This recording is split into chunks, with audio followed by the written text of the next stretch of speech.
শুরু করলাম মায়ের পাঠ। মায়ের দাম্পত্য লীলা পর্ব ৩। শ্রীরামকৃষ্ণ যখন কাশীপুরের বাগান বাড়িতে আছেন তখন যোগিন মার হঠাৎ বৃন্দাবনে যাওয়ার ইচ্ছা হয়। যোগিন মা একদিন সুযোগ করে বৃন্দাবনে যাওয়ার জন্য শ্রীরামকৃষ্ণের অনুমতি প্রার্থনা করলেন। শ্রীরামকৃষ্ণ খুব খুশি হয়ে যোগিন মাকে বললেন, তুমি বৃন্দাবনে যাবে? বেশ হবে, যাও, সব সেখানে পাবে। ঠিক সেই সময় শিশিমা শ্রীরামকৃষ্ণের পথ্য নিয়ে সেই ঘরে আসেন। শ্রীরামকৃষ্ণ শিশিমায়ের দিকে চোখ ফিরিয়ে যোগিন মাকে জিজ্ঞাসা করলেন, ওকে বলেছ? ও কি বলে? শিশিমা সঙ্গে সঙ্গে বললেন, যাহ, বলবার তুমিই তো বললে, আমি আবার কি বলবো? শ্রীরামকৃষ্ণ যেন শিশিমায়ের কথা শুনতে পাননি এমন ভাব দেখিয়ে যোগিন মাকে পরামর্শ দেন, ওগো বাছা, ওকে রাজি করিয়ে যেও, তোমার সব হবে। শিশিমা সে কথায় কান না দিয়ে উচ্ছিষ্ট বাটিটি নিয়ে নিচে চলে যান। যোগিন মাও শিশিমাকে অনুসরণ করেন। সেদিন আর কোনো কথাই হয়নি।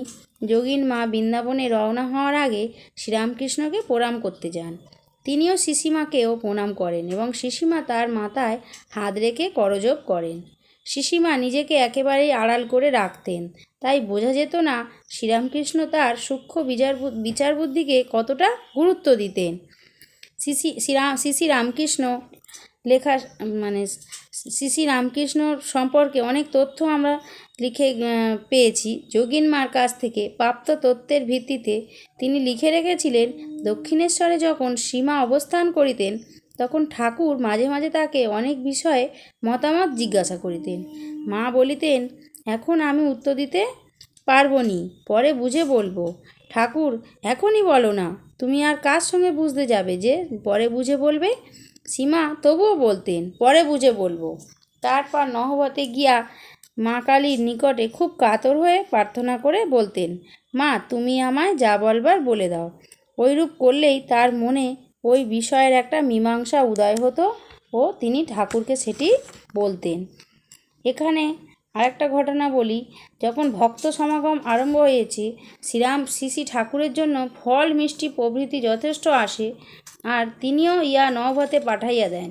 সীমা উহার অগ্রভাগ ঠাকুরের জন্য রাখিয়া বাকি সব ভক্ত ও পাড়ার বালক বালিকাদের মধ্যে বিলাইয়া দেন।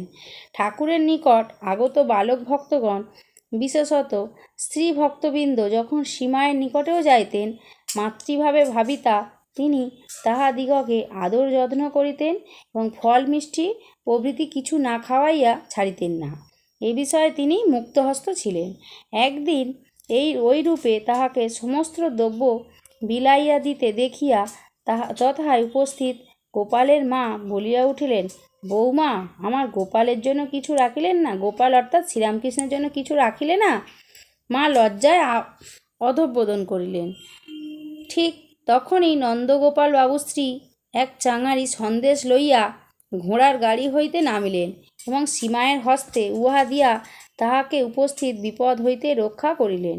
মা তবু শিখিলেন না, অথবা এই বিষয়ে তাহার স্বভাব পরিবর্তন করা অসম্ভব ছিল।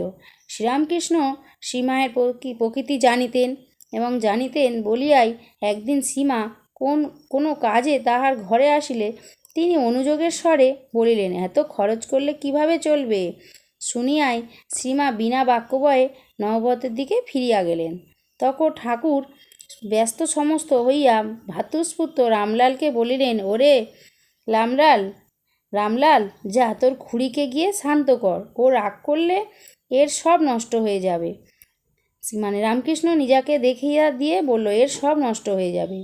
ইহা সীমায়ের স্ফুটনোন্মুখ মাতৃশক্তির নিকট শ্রী ঠাকুরের স্বেচ্ছাবৃত্ত পরাজয়।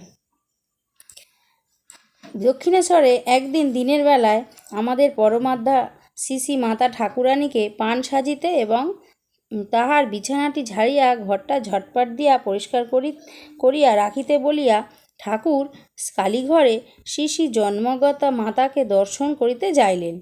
তিনি ক্ষিপ্র হস্তে ওই সকল কাজ প্রায় শেষ করিয়াছেন। এমন সময় ঠাকুর মন্দির হইতে ফিরিলেন, একেবারে যেন পুরাদস্তুর মাতাল, চক্ষু রক্তবর্ণ, হেতায় পা ফেলিতে হেতায় পড়িতেছে, কথা জড়াইয়া অস্পষ্ট অব্যক্ত হইয়া গিয়াছে। ঘরের ভিতর প্রবেশ করিয়া ওইভাবে টলিতে টলিতে একেবারে শিশিমার নিকট উপস্থিত হইলেন। শিশিমা তখন এক মনে গৃহকার্য করিতেছেন। ঠাকুর যে তাহার নিকট ওইভাবে আসিয়াছেন তিনি জানিতেও পারেন নাই। এমন সময় ঠাকুর মাতালের মতো তাহার অঙ্গ ঠেলিয়া তাহাকে সম্বোধন করিয়া বলিলেন, ওগো, আমি কি মদ খেয়েছি? তিনি পশ্চাৎ ফিরিয়া ঠাকুরকে ওইরূপ ভাবাবস্থা দেখিয়া একেবারে স্তম্ভিত হয়ে গেলেন এবং বলিলেন, না না, মদ খাবে কেন? ঠাকুর, তবে কেন টলছি? তবে কেন কথা কইতে পারছি না? আমি মাতাল? শিশিমা, না না, তুমি মদ খাবে কেন? তুমি মা কালীর ভাবামৃত খেয়েছ।